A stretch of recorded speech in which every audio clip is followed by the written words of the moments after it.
even if you don't outright kill JackieLove, that can just look to take him out of a fight early on and then allow the rest of NIP to run down the members of top esports. So I love when we get two compositions that have two opposing identities, right? You get to see who executes better, how they play into each other, and if NIP can bounce back with Xiaolongbao coming in. You've got yourself a Ziggs. You've got yourself, as you said, two very stylistically different comps. It's exciting, especially when, you know, people like Rookie, a lot going to rest on him on this Jace this game too. Ignore the back screen, guys. That's not a Graves mid. That's not a Malphite in the jungle. We're going to fix that one up for you. Instead, we've got ourselves Xiaolongbao's debut up against this comp that has a hell of a lot of range. It's exciting. It's different. And ladies and gentlemen, it is not Jinx versus Aphelios again. It is not picks that just go on and on and on and on in this meta that consistently bore us. It's picks that have excitement to them, that are different flavors. It is like going to a Gordon Ramsay restaurant after you've just been to McDonald's. The McDonald's meal, you posted the grandpa picture earlier. Grandpa, go back to your rocking chair. You know, we just have to learn to accept. We have to learn to accept that this is the world that we live in. And you know what? You could think back to better days, like all old people do, and be like, back in my day when we had Zed mid against Italy in Season 3, it was better. It was better. But you know what? That's not the time we were born into. He's still waiting as well. See Xiaolongbao get the shock blast, the flash hammer back as well. Xiaolongbao has to match as Tien gets a twisted advance. Bramble smash as well. Rookie now has the damage. That mid-jungle commitment was huge as now JackieLove's flash on top of Vatour is dead. Photic runs into melee range and gets the trade. The 80 carry gets to stay in the wave, but the action has begun as Tien just went under turret to try and kill Angel, who now flashed as well. So, at the end of the day, things slightly favor TES. They did get more summoners out of this Mark. Even going to stop the recall now. And typically, it's like, okay, you look at bot lane, which AD carry died. They're losing on golden XP, so they lose out. But JackieLove on the Ziggs has teleport, so he doesn't really lose out on all too much. And we're going to go into the replay of the bot side action first. It is the Nautilus trying to go in, trying to get on top of JackieLove. But the CC coming out from Mark, the bombs from JackieLove to even that out. And I don't know why we looked at that, honestly. I feel like the topside action was a little bit more interesting, but... Lands the auto, Photic one more, and he's dead. This 2v2 is spicing up for TES. I'm really surprised at the damage coming through in these trades from the top esports spot lane. Leon has some pretty solid base damages, but still, with JackieLove following through, didn't even need the Ignite in that exchange, and they still find everything. Actively walking into Tien's jungle so often. Gonna see the Zenith Blade, and the Satchel really being the big thing, allowing all those mines to connect and get that damage off. That really being the difference maker. And yeah, Photic just not expecting that Zenith Blade to come out and connect from Mark. Little soccer ball hit him right in the back. And ooh, JackieLove even getting TP to the top lane. Salted pork. I don't know, I'm doing the Gimli one now as JackieLove is here. You said it. There's the flash. Look at the angle. Top esports are not slowing down. Lyric as Photic has all the right guns, but out goes Wayward in the nick of time. Dwarf can't help out as well. And this is the tempo we remember from the old TES. Simple as that. Added pressure. I mean, it's just been a much better early game this time around, Lyric, from TES. As they're waiting in brush. TP is going to come through. That's NIP as Mark, again, do I have to say hello? He flashes it. Where did you come from?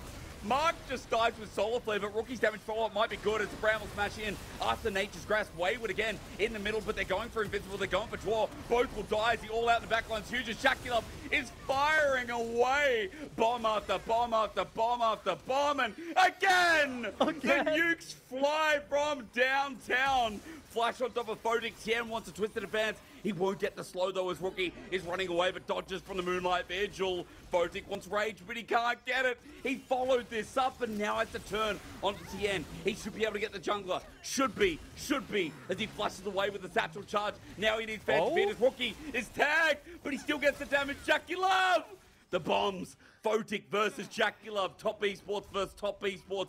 AD carry of a different time.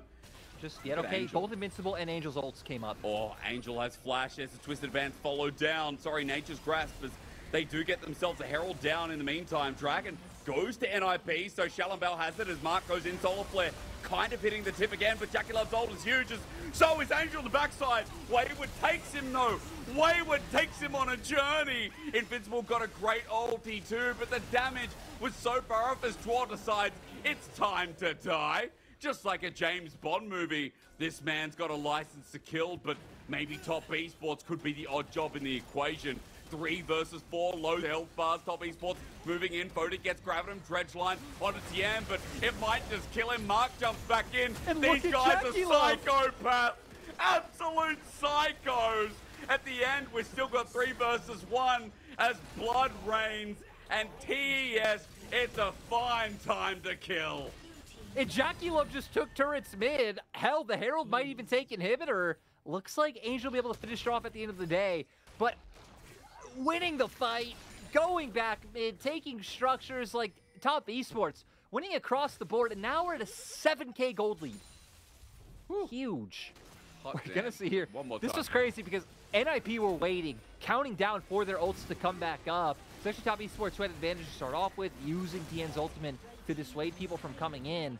Mark does a nice job of trying to catch people out, and this was enough, right? Comboing that in with the Ziggs ult really did so much, and it means even if Invincible and Angel find the perfect setup onto the Ziggs, the peel around him, Wayward bringing him out, was enough with the fact that the damage has already been done. The damage already did from the combo before on the other 3 members of NIP, making it so that they really can't follow forward on the engage that Angel and Invincible presented. I just love that, as you said, Jackulov just waddled me.